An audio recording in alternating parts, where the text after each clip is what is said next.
नमस्कार दोस्तों, स्वागत है आपका देसी विमर्श में, जहां हम अंतर्राष्ट्रीय राजनीति, रणनीतिक विश्लेषण और भारत से जुड़े गंभीर मुद्दों को सरल भाषा में आपके सामने रखते हैं। आज के इस विश्लेषण में हम दो बड़े मुद्दों पर बात करेंगे। पहला, इंडस वाटर पर क्या जंग के हालात बन रहे हैं, पाकिस्तानी आर्मी चीफ आसिम मुनीर की धमकी आई है, इस पर भारत का क्या जवाब हो सकता है, खासकर प्रधानमंत्री मोदी की प्रतिक्रिया के संदर्भ में देखेंगे। और दूसरा, पाकिस्तान में एक खुले मंच पर भारत के घोषित दुश्मन आतंकवादी सैफुल्लाह कसूरी की मौजूदगी और उसकी धमकियों का विश्लेषण। एक छोटा सा डिस्क्लेमर देना चाहेंगे, इस चर्चा में जो भी जानकारी हम साझा कर रहे हैं वो सोशल मीडिया, समाचार पोर्टल्स और विश्वसनीय वेबसाइट्स पर उपलब्ध है। हमारा उद्देश्य इसे विश्लेषणात्मक ढंग से आपके सामने पेश करना, ताकि आप अपने विचार स्वयं बना सकें। और हाँ, एक गुजारिश है, आप में से बहुत से लोग हमारे विश्लेषण देखते हैं लेकिन सब्सक्राइब नहीं करते। अगर आपको हमारा प्रयास सराहनीय लगे तो कृपया लाइक, शेयर और सब्सक्राइब जरूर करें। आपका समर्थन ही हमारी सबसे बड़ी ताकत है। चलिए इसे खोलते हैं। तो सबसे पहले बात करते हैं सिंधु जल संधि की। पाकिस्तान के आर्मी चीफ आसिम मुनीर ने भारत को सीधी चेतावनी दी है। कह रहे हैं कि अगर संधि निलंबित रहती है और बातचीत नहीं होती तो पाकिस्तान कार्रवाई कर सकता है। ये क्या हो रहा है वहां? जी देखिए, ये बयान अपने आप में काफी महत्वपूर्ण है और इसके कई पहलू हैं। पहली बात तो ये कि ये बयान पाकिस्तान की जो सिविलियन गवर्नमेंट है, शहबाज शरीफ की सरकार, हाँ, जो बातचीत की बात कर रहे थे, बिल्कुल उनके रुख से बिल्कुल अलग है। शहबाज शरीफ कह रहे थे कि बातचीत होनी चाहिए, मामला सुलझाना चाहिए, और दूसरी तरफ आर्मी चीफ कह रहे हैं कि पानी हमारी रेड लाइन है। रेड लाइन मतलब सीधी धमकी। हाँ, एक तरह से धमकी ही समझिए। वो कह रहे हैं कि ये 24 करोड़ पाकिस्तानियों का बुनियादी अधिकार है और अगर बातचीत नहीं हुई, संधि बहाल नहीं हुई तो वो एक्शन लेंगे। अब एक्शन से उनका क्या मतलब है ये साफ नहीं है, पर इशारा तो टकराव की तरफ ही है। और ये बयान, जैसा हमने कहा, प्रधानमंत्री मोदी की गांधीनगर वाली टिप्पणी के बाद आया है। उन्होंने कहा था कि भारत ने तो अभी संधि के तहत अपने हिस्से का पूरा पानी इस्तेमाल भी नहीं किया है। जी हाँ, और प्रधानमंत्री की वो बात तथ्यात्मक रूप से सही भी है। संधि के तहत भारत को पश्चिमी नदियों सिंधु, झेलम, चिनाब के पानी के सीमित इस्तेमाल का हक है, जैसे run of the river projects के लिए। भारत ने अभी तक उस पोटेंशियल का भी पूरा इस्तेमाल नहीं किया है। तो फिर मुनीर का ये बयान क्या सिर्फ बयानबाजी है या इसमें कोई गंभीरता है? देखिए, इसे सिर्फ बयानबाजी कहकर खारिज नहीं कर सकते। पाकिस्तान में पानी एक बहुत ही संवेदनशील मुद्दा है, इसमें कोई शक नहीं। और आर्मी का इस तरह से बयान देना ये दिखाता है कि शायद मिलिट्री एस्टैब्लिशमेंट सिविलियन सरकार पर हावी होने की कोशिश कर रही है, या कम से कम विदेश नीति और सुरक्षा मामलों में अपनी पकड़ मजबूत रखना चाहती हैं। और भारत का रुख क्या है इस पर? क्या भारत ने कुछ कहा इस बयान के जवाब में? भारत का आधिकारिक रुख तो वही है जो पहले था। बिल्कुल स्पष्ट है कि जब तक पाकिस्तान अपनी जमीन से ऑपरेट कर रहे आतंकी संगठनों पर, खासकर जो भारत के खिलाफ हैं, उन पर कोई ठोस और विश्वसनीय कार्रवाई नहीं करता। हाँ, terrorism and talks can not go together, ये तो भारत की पुरानी लाइन रही है। जी, और मुनीर ने अपने बयान में वो पुराना आरोप भी दोहराया है कि भारत बलूचिस्तान में अलगाववादियों को सपोर्ट कर रहा है। हाँ, ये तो वो हमेशा कहते हैं। जी, जिसे भारत हमेशा से नकारता आया है। तो ये पूरा माहौल जो है वो पहलगाम आतंकी हमले और उसके बाद भारत के ऑपरेशन सिंदूर के बाद वैसे ही तनावपूर्ण था, और इस बयान ने उस तनाव को और हवा दी है। सही बात है। तो एक तरफ पानी पर तनाव, आर्मी चीफ की धमकी, और दूसरी तरफ जो बात हम करने वाले थे, पाकिस्तान में आतंकियों की खुली छूट। हाँ, ये दूसरा पहलू है जो पाकिस्तान की कथनी और करनी में फर्क दिखाता है। ये सैफुल्लाह कसूरी वाला मामला क्या है?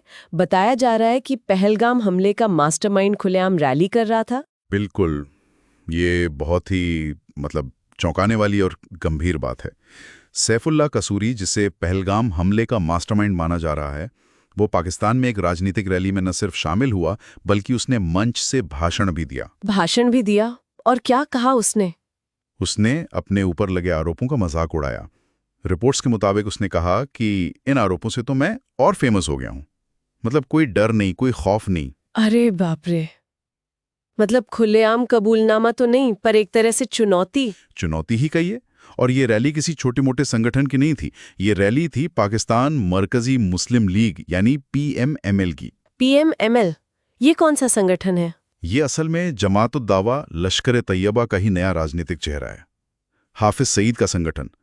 जब लश्कर पर बैन लगा तो उन्होंने ये नया नाम रख लिया ताकि वो राजनीतिक गतिविधियों में हिस्सा ले सके। अच्छा, तो ये वही लोग हैं, नाम बदलकर काम कर रहे हैं। जी हाँ, और इस रैली में सिर्फ कसूरी नहीं था, रिपोर्ट्स बताती हैं कि भारत की मोस्ट वांटेड लिस्ट में शामिल एक और आतंकी, तला सईद, हाफिज सईद का बेटा, वो भी मौजूद था और वहां जिहादी नारे लगाए जा रहे थे। जिहादी नारे, और ये सब खुलेआम हो रहा था। पुलिस प्रशासन कहाँ था? यही तो सबसे बड़ी विडंबना है। खबरों के अनुसार रैली वाली जगह पे पुलिस अधिकारी भी मौजूद थे, कुछ स्थानीय राजनीतिक नेता भी थे, लेकिन किसी ने कोई कार्रवाई नहीं की, कोई रोक टोक नहीं। कमाल है।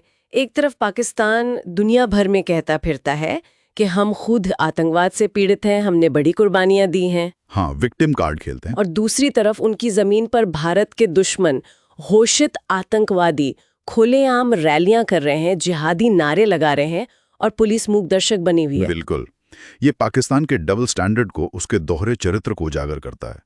और ये पीएमएमएल वही संगठन है जो हाफिज सईद, जो यूएन डेजिग्नेटेड टेररिस्ट है, उसकी रिहाई के लिए भी मुहिम चला रहा है। तो फिर ये सब क्या दिखाता है? क्या पाकिस्तान सरकार का इन गुटों पर कोई नियंत्रण नहीं है, या वो करना नहीं चाहती, या फिर मिली भगत है? देखिए, ये बहुत मुश्किल सवाल है और शायद इसका जवाब इन तीनों का मिश्रण हो। ऐसा लगता है कि पाकिस्तानी एस्टैब्लिशमेंट के कुछ हिस्से, खासकर सेना और आईएसआई, इन गुटों को अभी भी स्ट्रेटेजिक एसेट के तौर पर देखते हैं, जिनका इस्तेमाल वो भारत के खिलाफ या अफगानिस्तान में अपने हित साधने के लिए करना चाहते हैं। मतलब गुड टेररिस्ट बैड टेररिस्ट वाली थ्योरी अभी भी जिंदा है? लगता तो ऐसा ही है, भले ही वो दुनिया के सामने इसे नकारते हों। जमीनी हकीकत कुछ और ही कहानी कहती है। और सरकार का कंट्रोल, शायद सिविलियन सरकार का कंट्रोल इन मामलों में बहुत सीमित है। असली ताकत तो आज भी फौज और आईएसआई के पास ही नजर आती है। तो ये जो पूरी तस्वीर बन रही है, एक तरफ पानी पर धमकी, दूसरी तरफ आतंकियों को खुली छूट, इसका अंतर्राष्ट्रीय स्तर पर क्या असर पड़ेगा?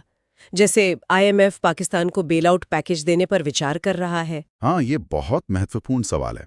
एक तरफ पाकिस्तान दुनिया से आर्थिक मदद मांग रहा है, आईएमएफ से, वर्ल्ड बैंक से, मित्र देशों से, और दूसरी तरफ उसकी धरती पर ऐसी गतिविधियां चल रही हैं।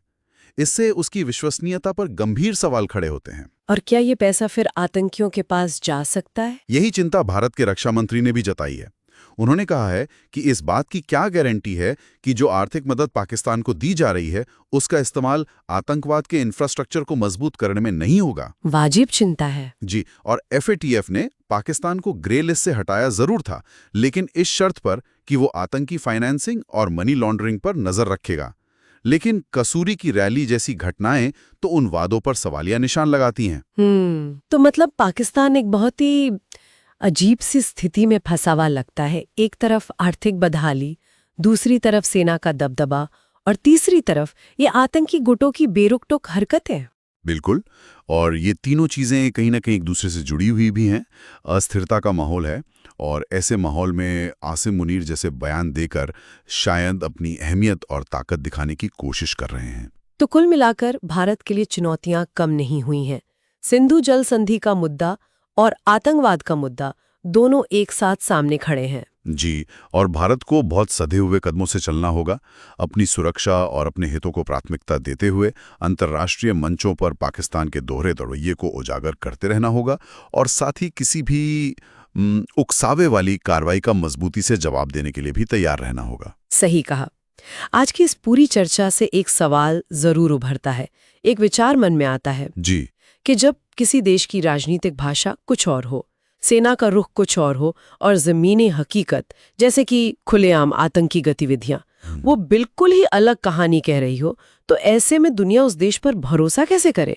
हाँ, विश्वास बहाली तो पहली शर्त होती है किसी भी बातचीत के लिए, और यहाँ तो विश्वास ही सवालों के घेरे में है। चलिए इसी विचार के साथ आज की चर्चा को यहीं रोकते हैं। धन्यवाद दोस्तों इस विश्लेषण को देखने के लिए। अगर आपको हमारा कंटेंट अच्छा लगा हो तो लाइक, शेयर और सब्सक्राइब करना मत भूलिए, ताकि हम इसी तरह ज़मीनी मुद्दों को आपके सामने लाते रहें।